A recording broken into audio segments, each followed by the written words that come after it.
Usman Tawangan yang dirahmati Allah. Kita semuanya harus menyadari dan mengimani bahwa pokok utama Rasulullah Shallallahu Alaihi Wasallam diutus ke dunia adalah untuk menyempurnakan akhlak-akhlak supaya benar-benar akhlak umat manusia ini mempunyai akhlak yang mulia, yang mencakup semua bentuk sikap, perbuatan dan ucapan yang terpuji, baik di lingkungan keluarga sendiri, di lingkungan tetangga, bahkan di lingkungan masyarakat yang luas, supaya terbentuk masyarakat mempunyai akhlakul karimah, baik akhlak terhadap Allah maupun akhlak terhadap sesama umat manusia. Rasulullah SAW telah membuat pernyataan dengan sabdanya, innama bu'istu liutammima makarimal akhlak. Sesungguhnya, jadi makna innama ini paling tepat, tidak ada yang lain. Tidak ada yang lain, aku diutus untuk menyempurnakan akhlak yang mulia. Ini pernyataan Rasulullah SAW. Pernyataan Rasulullah SAW ini dikuatkan dengan firman Allah, wa innaka la'ala khuluqin azim. Sesungguhnya engkau wahai Muhammad adalah orang yang berbudi pekerti luhur.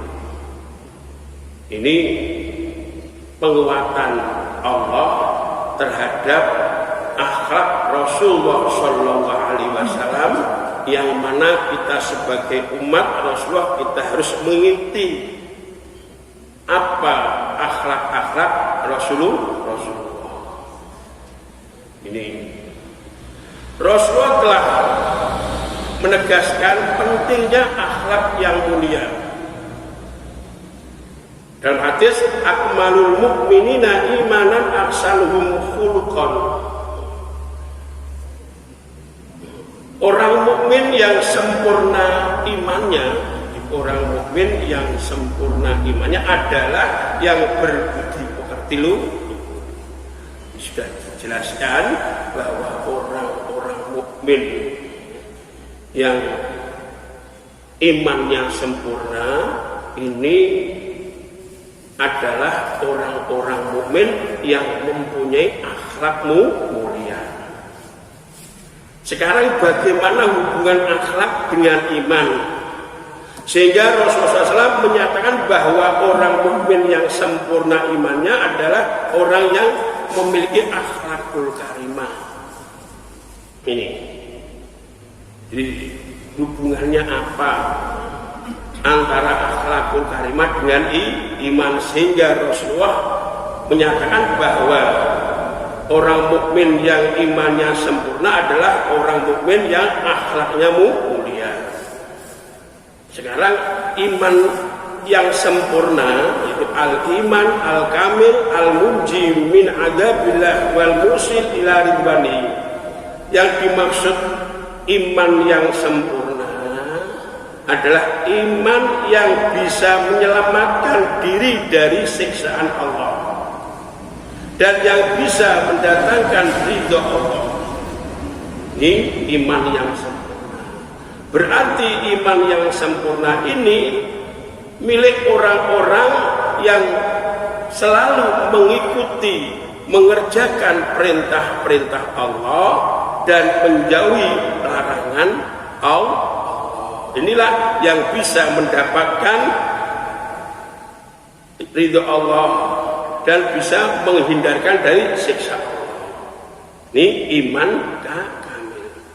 Sedangkan iman tadi asrul iman alladzi wa at-tasdiq bil qalbi fala yanqusu li'annahu la naqasa lakana syakkan wa la yasihu al iman ma'asyak.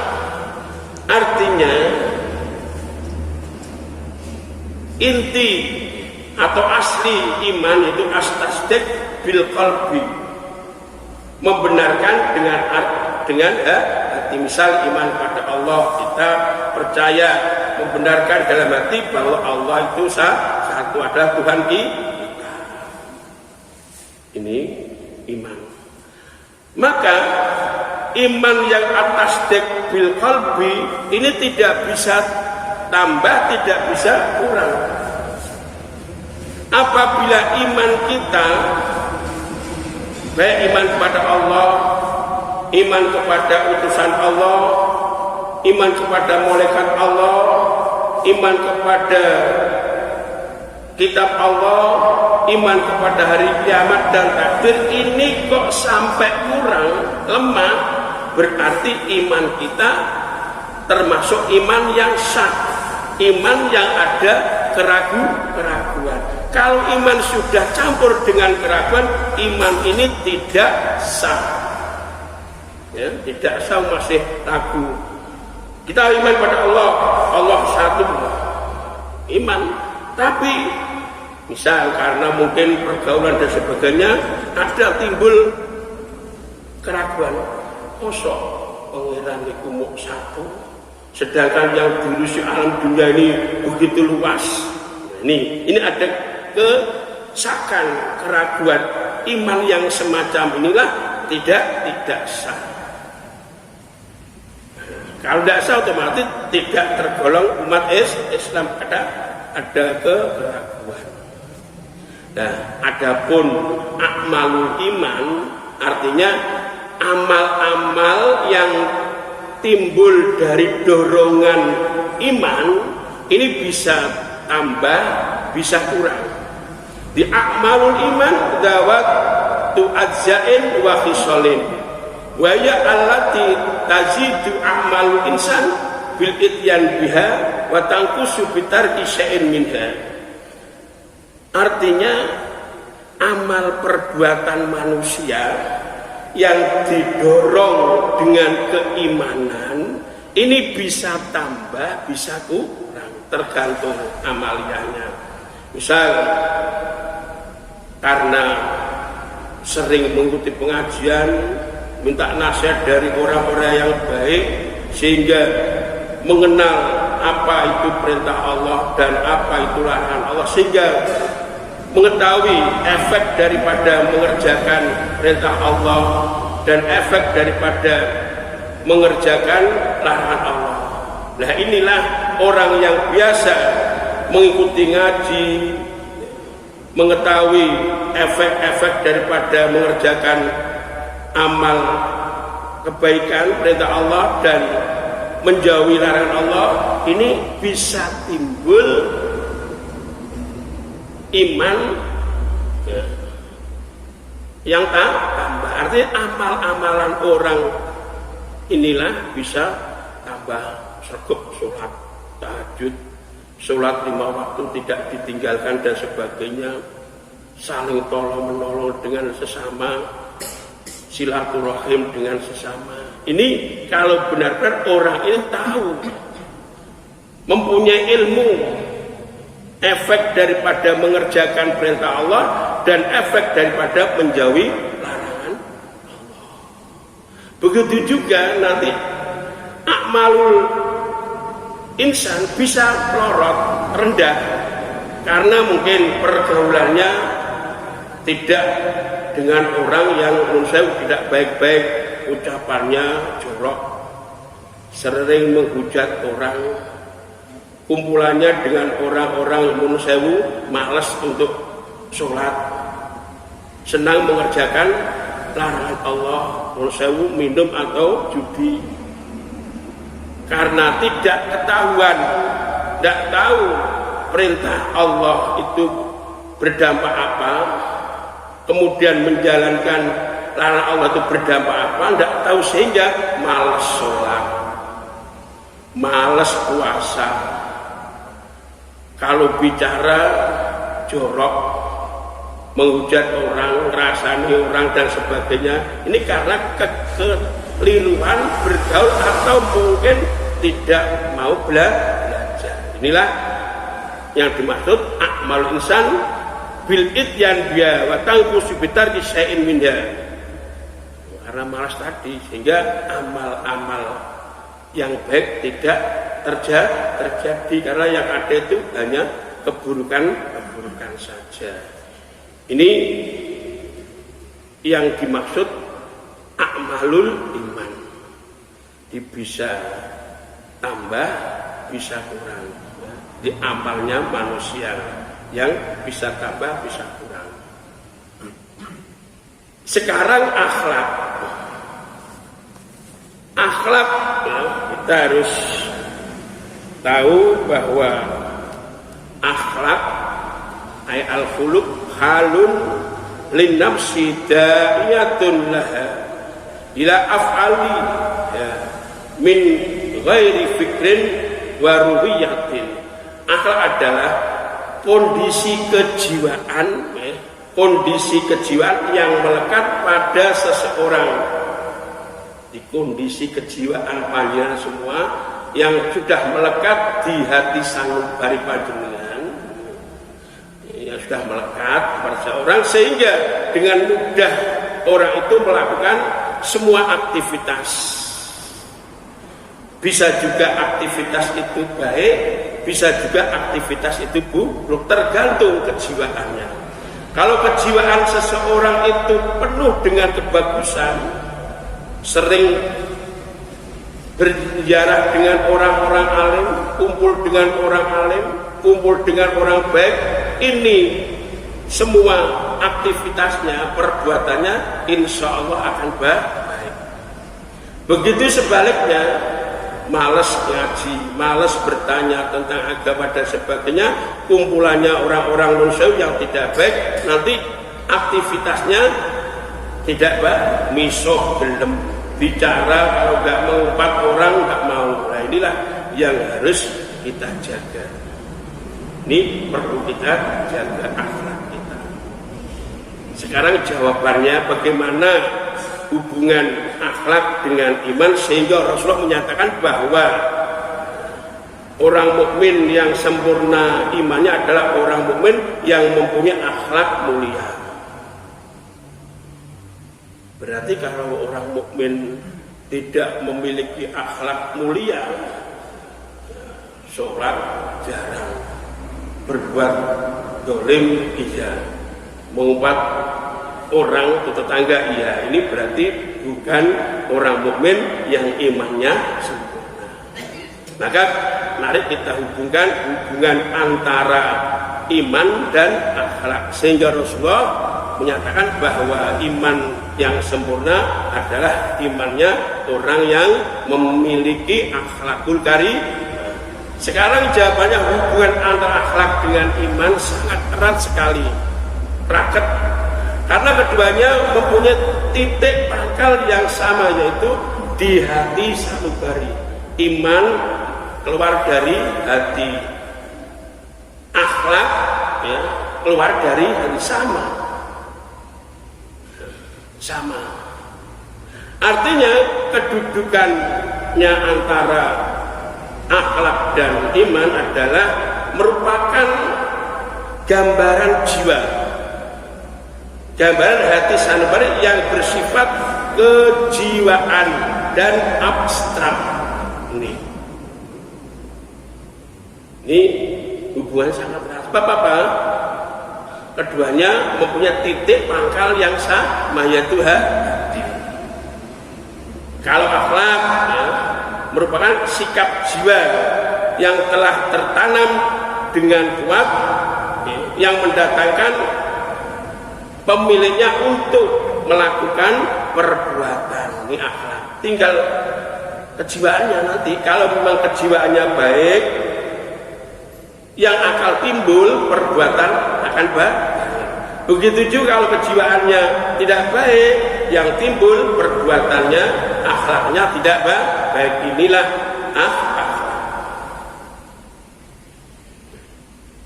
Untuk itu akhlak yang baik harus berpijak pada keimanan. Kalau akhlak sudah lepas dari iman, ya na'udzubillah min dzalik, kehidupannya sama saja dengan hayat.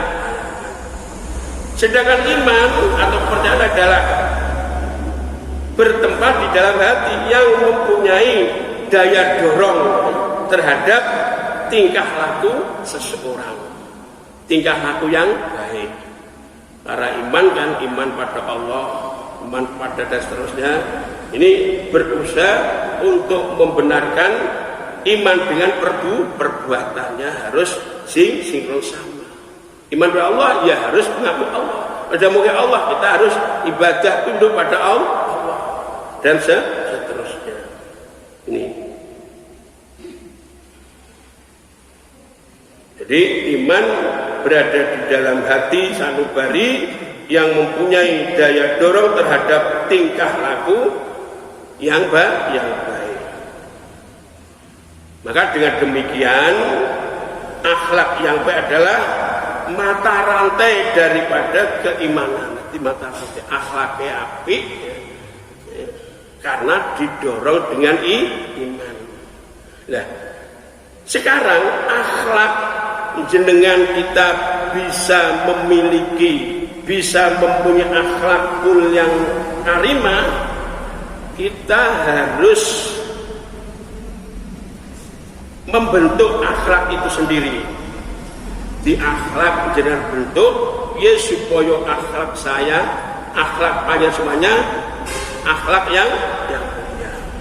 Dengan apa kita membentuk akhlak? Kita harus membiasakan contoh dengan tetangga baik senyum, misalnya tetangga itu apa saja dengan secepatnya menolong tetangga, dengan suami, dengan istri, dengan anak ya, dengan baik.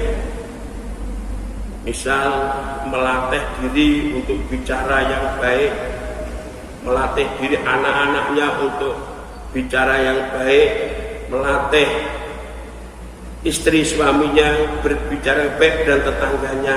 Ini kalau sudah kebiasaan bicara baik, ini nanti menjadi sifat, menjadi akhlak. Tanpa disadari karena sudah terbiasa baik bicara, ya selalu baik. Dengan orang tua harus sopan, dengan siapa saja harus sopan. Ini melatih diri supaya bisa mempunyai akhlak yang mulia.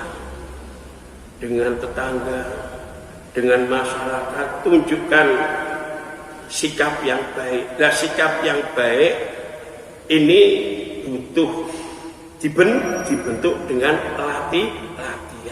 Kalau sudah terbentuk, dengan sendirinya panjenengan akan bicara dengan tetangganya baik, tidak berani mengumpat ya, dengan tetangganya dan teman-temannya. Maka contoh daripada Rasulullah untuk supaya panjenengan membentuk akhlak ini, Rasul sabda, "Man kana yu'minu billahi wal yaumil akhir falyaqul khair aw liyasmut." Nih, wahai orang-orang yang iman yang mana? Iman kamil. Falyaqul khairan, bicaralah dengan baik dengan siapa saja.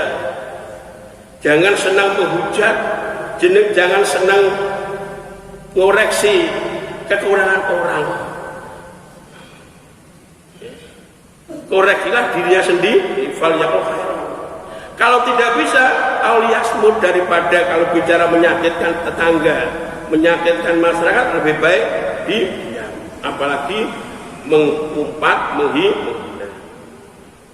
Di dalam Al-Quran dijelaskan, ya ayyuhalladzina amanu la takunu kalladzina adzaw Musa.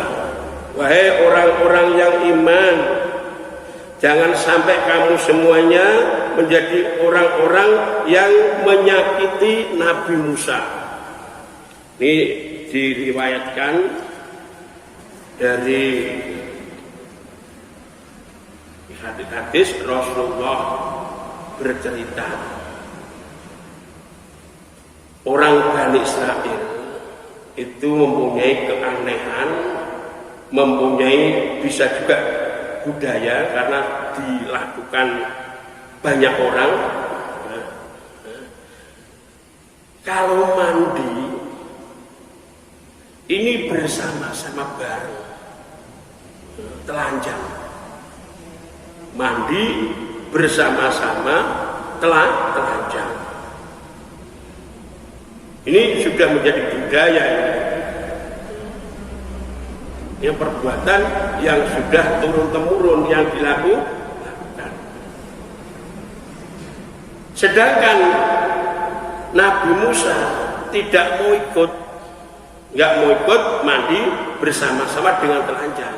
Kalau sudah telanjang ya di antara satu dengan yang lain sudah pandang memandang, artinya juga melihat itu sawahnya atau kemaluannya dilihat. Telanjang semuanya, si A melihat sawahnya atau kelaminnya si B dan sebagainya, kelihatan semuanya. Ini budaya yang dilaksanakan Bani Israel setiap mandi bareng-bareng bersama sambil telanjang, satu sama lain memandang kemalu. Nabi Musa tidak ikut, tidak mengikuti budaya yang dilakukan oleh masyarakat Bani Israel. Bagaimana komentar Bani Israel karena Nabi Musa ini tidak mengikuti, dianggap sok suci dan sebagainya, tidak menghargai kebudayaan atau adat daripada nenek moyang kita, semacam-macam ini. Karena Nabi Musa memegang yang hak, ya tidak mau. Bahkan sampai paling sedih, kelamin Nabi Musa ya, dikatakan ada, artinya itu apa yang melempoh atau bahasa Jawa abloh. Dianggap dakare Nabi Musa dianggap abloh, kelaminnya melempoh. Kenapa? Alasan tidak mau ikut mandi telanjang. Ini maka jenengan semuanya jangan sampai membuat putusan karena budaya yang tidak sesuai dengan akidah umat Islam bagi kita. Nanti bagi umat lain monggo jangan cukup jauh ya, agar nggak monggo dianggap anti apa budaya dan sebagainya, salah. Disesuaikan dengan keimanan, monggo umat Islam budayanya yang dianggap tidak melanggar apa umat yang lain, monggo tidak boleh dicampur aduk. Ini dianggap Nabi Musa wah tidak menghormati budaya orang-orang, masuk nenek moyang tidak mau mandi dengan telanjang bersama-sama, terus diputus bahwa Nabi Musa dianggap tadi melepok kemaluannya. Orang Jawa aboh itu melan gak wani kumpul sebab isin, itu orang bahasa Jawanya. Nah, ada waktu ya, Nabi Musa sudah jelas kalau mandi tidak bersama dengan Bani Israil yang telanjang. Pada waktu itu Nabi Musa mandi yang sendirian kan tidak bersama-sama. Nabi Musa pakaiannya diletakkan di atas batu, telanjang tapi kan sendirian. Kalau Bani Israil telanjang bareng-bareng saling memandang. Setelah itu batu yang di atasnya ada pakaian Musa, batu ini lari dan Nabi Musa langsung mengejar batu. Saubi. Nah, otomatis karena Nabi Musa pakaiannya sudah di atas batu, Nabi Musa mengejar, orang-orang Bani Israil melihat, oh kalau begitu kelaminnya Musa tidak melempoh. Bahasa Jawa ini buka kasih Nabi Musa ke abuh. Ini dibuktikan Allah bahwa Nabi Musa ternyata sawahnya atau kemaluannya tidak seperti apa yang dipradugakan oleh Bani Israil. Intinya hal yang semacam ini menunjukkan syariat nah atus ojo udo bareng-bareng ojo nyawang sinawang. saling membuka aurat. Ini yang terjadi. Di intinya apapun, baik itu budaya apa saja, kita sesuaikan. Agama Islam tidak menolak budaya. Bahkan misalnya budaya kok sekiranya menyimpang akidah, ya kita enggokkan sedikit saja. Jangan langsung kita putus. Seperti dulu orang Jawa itu kalau punya anak kan langsung membunuh kewan, terus darahnya dioles-oleskan jabang bayi, karena itu tidak sesuai dengan akidah umat Islam, kemudian dirubah menjadi jenis akikah. Yang penting kita hidup di negara yang penuh dengan budaya, kita harus bisa milih bagaimana budaya ini bisa dirubah sedikit sehingga tidak melanggar aturan dan sebagainya dan sebagainya. Ini butuh kebijaksanaan kita semuanya. Maka dakwah harus bijaksana, bicara harus bijaksana, dan lagi hadis Nabi harus menghormati tetangga. Apapun terjadi, tetangga adalah utama, ya. Mau apa saja, minta tolong dan sebagainya, kita tidak lepas dari tetangga. Kalau kita dengan tetangga tidak baik, terus bagaimana nanti kehidupan kita bermasyarakat? Dengan tamu kita harus menghormati. Kita hormati semua tamu. Tamu itu silaturahim, ya. Keutamaan silaturahim sudah jelas memang dianjur. Dan kalau kita nggak bisa silaturahim, ya kalau ada tamu yang silaturahim harus kita hormati. Ini aturan-aturan ajar Rasulullah untuk membentuk akhlakul karimah. Akhlak karimah di hadapan sesama maupun di hadapan Allah Subhanahu wa taala. Sekian. Assalamualaikum.